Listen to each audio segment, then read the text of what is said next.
Buena Park woman has died from the West Nile virus. It's the first death this year in California associated with the virus. Reporter David Azar joins us with more on this. David, what's going on? Well, Ed and Ann, health officials right now are not releasing any information about the woman, of course, due to HIPAA laws, except to say that she was 72 years old. The woman died recently after being hospitalized with symptoms from the illness.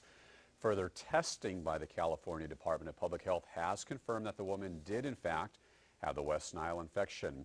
Now, while folks over 50 years old are at an increased risk of the West Nile disease, health officials say there have been several cases reported this year in folks under 50, even including an infant. West Nile virus is transmitted to humans and animals through a mosquito bite. Mosquitoes become infected when they feed on infected birds. This year, so far, West Nile virus has been detected in 38 of California's 58 counties. In addition to the death of the 72-year-old Buena Park woman, about 100 people have become ill with the virus throughout the state. Health experts say the virus has been detected in over 1,000 dead birds and over 1,000 mosquito samples. Animals have also been infected. Some people who become infected have absolutely no symptoms. Other people may have things like a fever, a headache, they may have body ache, sometimes a rash or even swollen lymph glands are reported with West Nile fever. With West Nile neuroinvasive disease, people become very ill. They have very severe headaches, they may have a very high fever, they may go into convulsions, they may become disoriented.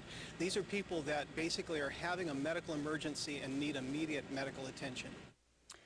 Okay, so there are multiple things health officials advise to do to safeguard against the illness. Always use insect repellent. Also make sure there's absolutely no standing water anywhere in or around your home where mosquitoes can be breeding, and to have all your doors and windows covered with screens. Ed, Ann. Now, David, what percentage of folks who fall victim to this illness contract the more serious symptoms? Well, we looked this up with the health department. The OC Healthcare Agency says about 70% of the West Nile victims in the Southland this year have contracted the more serious neurological form of the disease called West Nile neuroinvasive disease.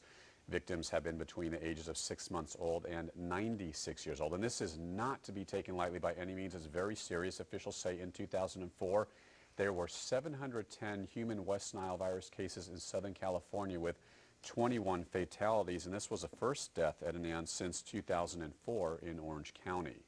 David, thank you very much for the report. report.